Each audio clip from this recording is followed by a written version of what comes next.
سورت المائدہ آیت نمبر 32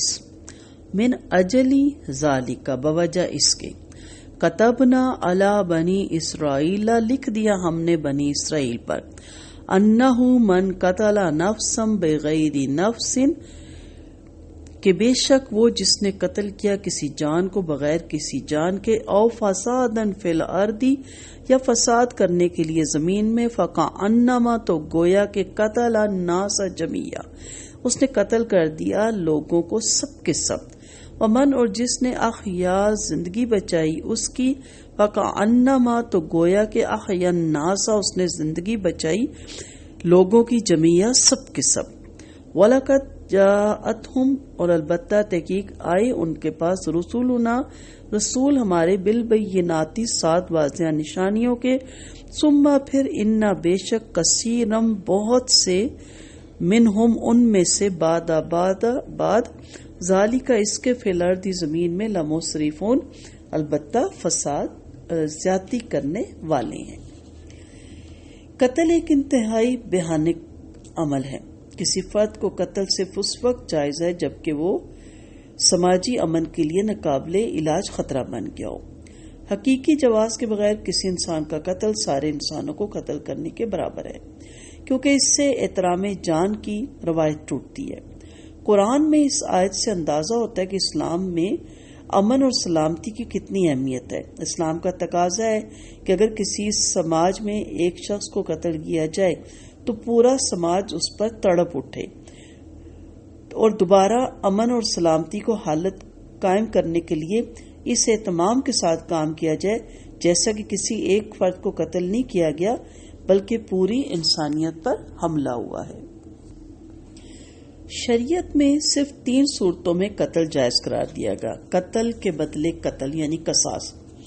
لیکن یاد رکھیں یہ کسی انسان کے اپنے ہاتھ میں نہیں ہے، یہ اس وقت کی حکومت کے ہاتھ میں ہوتا ہے کہ وہ سزائے موت دے گی۔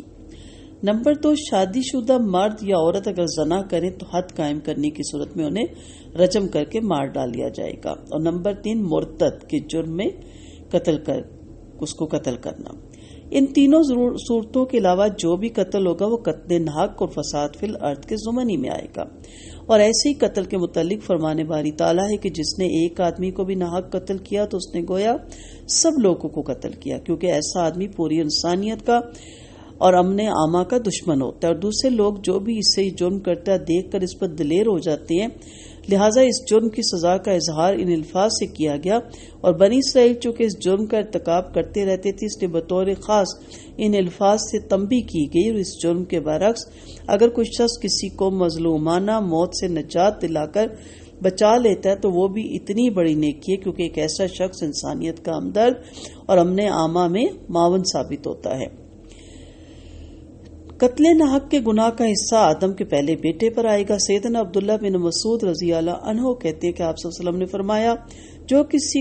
بھی مظلوم کو قتل کرے گا تو اس خون کا گناہ آدم کے پہلے بیٹے پہ بھی لادا جائے گا، کیونکہ وہ پہلا شخص تھا جس نے قتل کو جاری کیا۔ سیدنا انس کہتے ہیں کہ آپ صلی اللہ علیہ وسلم نے فرمایا اپنے بھائی کی مدد کرو خواہ وہ ظالم ہو یا مظلوم۔ صحابہ نے عرض کیا مظلوم کی مدد تو ٹھیک ہے مگر ظالم کی کیسے مدد کریں؟ فرمایا ظلم سے اس کا ہاتھ پکڑ لو۔ سیدنا جریر رضی اللہ عنہ فرماتے ہیں کہ حجۃ الوداع کے موقع پر آپ صلی اللہ علیہ وسلم نے مجھے فرمایا